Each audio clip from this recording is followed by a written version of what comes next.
Hey, here we are.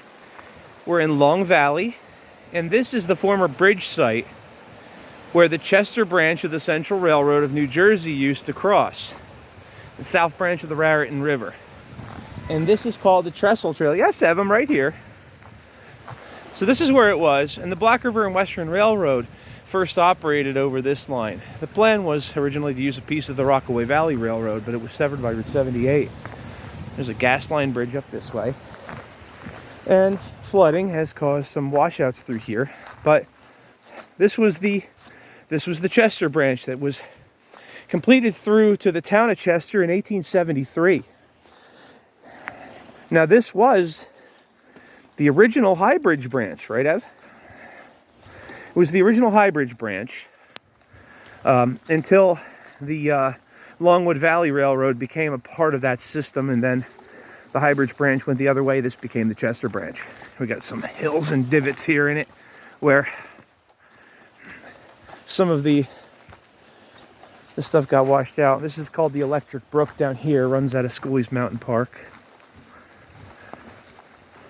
But it's a really nice bit of the right-of-way.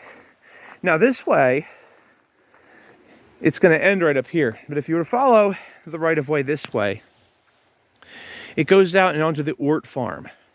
The Patriots Path spur called the Gillette Trail follows a short bit of it over that way. And then it goes up along a piece of 513. Yes, Sev, I hear you. I'm trying to tell people about history. What, you want more goldfish? Here, we'll give you the bag, okay? There you go. Yeah. Right. So it goes up into the Ort Farm, but then the trail has to go up to 513 and then makes a quick turn along the roads. And then it goes across the... Do you need help? You can't get it open? All right, hang on. So it goes out across part of the Ort Farm and then heads out towards Coleman Road. And then that part of it then from Ort Farm to Coleman is a trail. And then for a short distance beyond there. Here, we're going to dump some out here for you. Okay, here we go. Look, there you go. I even cleaned your tray before this, so it's all good. So yeah, it's on and off a trail from here to Chester. The Patriots Path system follows it in a couple different ways. So, but anyway, this direction we're looking at right at, this is where the junction was with the later just known as High Bridge branch. It was down here, and then we also have, you can see the people walking over here on the section of it. That's now the Columbia Trail, where the right-of-way actually was behind that, and it crossed over the Electric Brook. They did some weird stuff with it, I'll show you. The trail goes on and off these rights-of-way a bit. So the Junction site is now in this development. And the development used to be Welsh Farms. When I first started doing the hikes, all the buildings were still here. But long gone now. So you can see here's the trail weaving over and around, but that's not the railroad bed. The railroad bed's over in there. In the steel fabricating place, metal fabricating place. So here we are. This is the Columbia Trail. And this is not railroad bed that it follows here. But at this little bit, it follows the old Chester branch. And the Junction site is now developed over in this development. There's a really big pipe. Ev, what do you think of that pipe?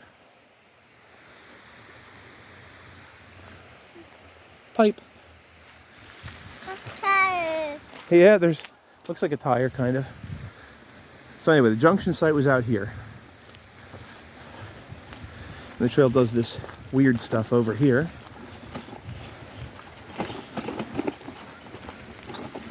When I first started hiking this, we went right through the Welsh Farms complex, around the buildings while they were abandoned for a while.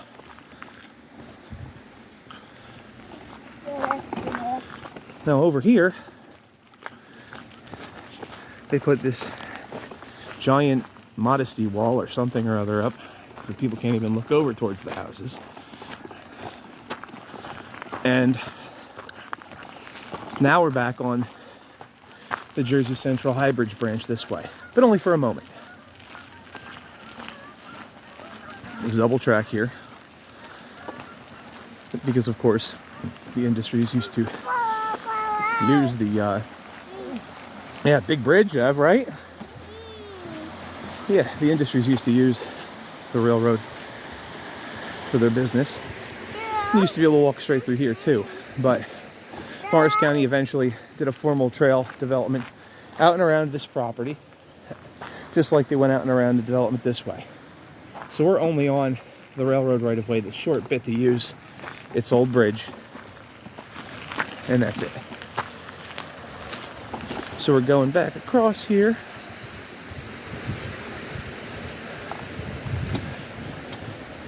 And the junction would have been straight ahead in Welsh Farms.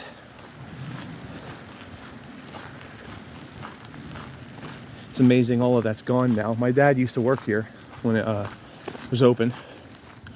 He always likes to bring up the fact that he worked at Welsh Farms and had access to all the milk that we could ever use. And I was allergic to it. So they had to buy the formula anyway. So, yes, Ev? You making fish sounds with your goldfish? Yeah, that's right. So, that's your Chester Junction site in Long Valley. And I don't like to use the name Columbia Trail for this trail out here because of the gas line thing. Columbia Gas put their line beneath the right-of-way. It was abandoned about 1979, so the gas line took it over. And I'm just not cool with a business getting the free advertising from government. It was not an agreement with them that they had to name it that, because the service rights got leased to the counties for like $1 a year or something. It was not part of the agreement that it had to be named that. In fact, the minutes of the meeting said that Hunterdon County, which is the next county over here that goes through, suggested the name Columbia Trail, and quote, naturally Columbia Gas is excited about this. So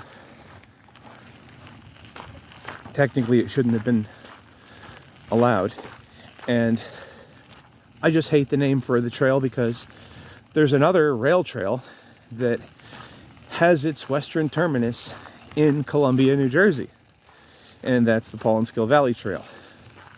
I've actually worked as employees on both of those trails, and I've met people on the Columbia Trail looking for the Paulinskill Viaduct, and I've met people on the Paulinskill Valley Trail looking for Ken Lockwood Gorge. I suppose at the time the internet searches weren't quite as good, but it probably still happens from time to time, or people that are not so geographically inclined might still have problems with it. And it just doesn't make any sense. You have a rail trail going into Columbia, and you got this Columbia gas line. So they named it for the gas line that was there for less than 10 years instead of the rail line that was here for over 100. So I think it should be the High Bridge Branch Trail. They tried saying that it's named for the engine that crashed off of the bridge in Ken Lockwood Gorge early on there. But that engine actually had a number designation. And then later on they said, well, it previously had the name Columbia, and it got renumbered or something. I don't know if that's true or not. That could be some revisionist history. But regardless of that, because of one locomotive that happened to travel on the line that wasn't originally part of that line, isn't really a reason to name the whole trail after it. So I'm all about history, promoting history, and having it be accurate. And that's why I just refer to this as the High Bridge Branch. If you look at my pictures and videos and stuff, I refer to the High Bridge Branch. That's why I do that instead of the Columbia Trail. Anyway, that's my 2 cents on that. What do you think, Ev? You in a good mood today? Yeah. Can you say goodbye to everybody? How about a wave?